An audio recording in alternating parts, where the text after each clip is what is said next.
Yeah, so certainly you're expanding your fleet. Just walk us through how you see Malaysia Airlines recovering from this pandemic, and where do you see it going? Good morning once again, Yvonne and David. It's a fantastic journey for Malaysia Airlines for the last 2 months, at least for the last 24 months. We restructured ourselves in 2020, and the organization is doing, I would say, comfortably well.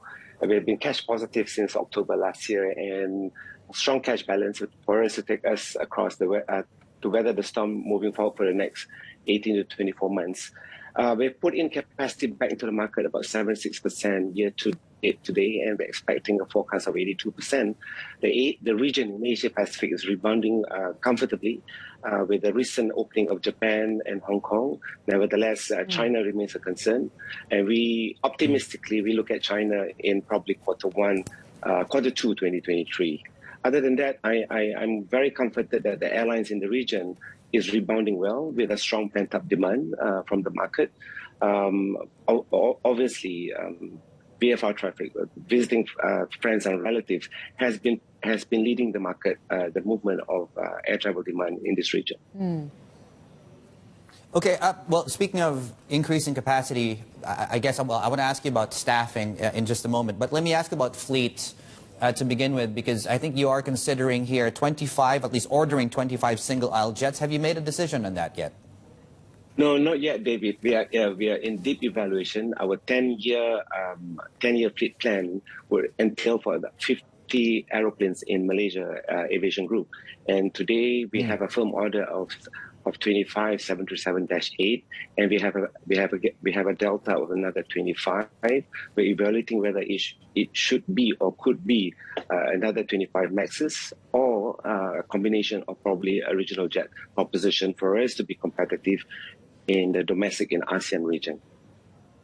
What about finding staff and talent? Sorry? Finding staff and talent.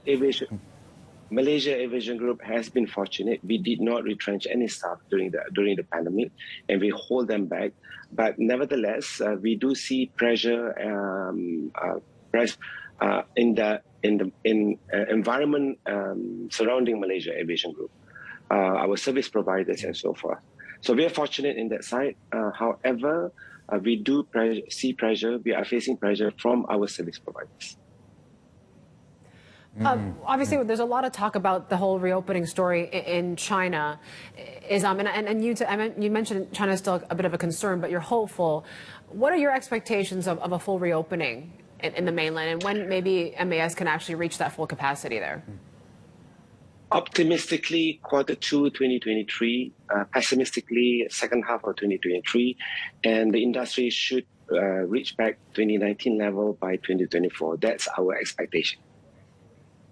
Okay, and any specific routes into the mainland next year that once things allow you to do so, that you're excited to pursue?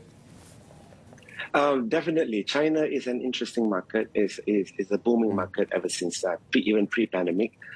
Malaysia Aviation Group, Malaysia Airlines specifically, has been operating to Guangzhou, Beijing, Shanghai, and Pudong, so to speak. And we are looking forward to re-enter the market and feed China into the domestic market. When it comes to this ASEAN-Europe, they agreed to a new open skies agreement. Yeah. Do you see certain opportunities for you guys there? Definitely. There is. We welcome liberalization for the industry between Europe and ASEAN region.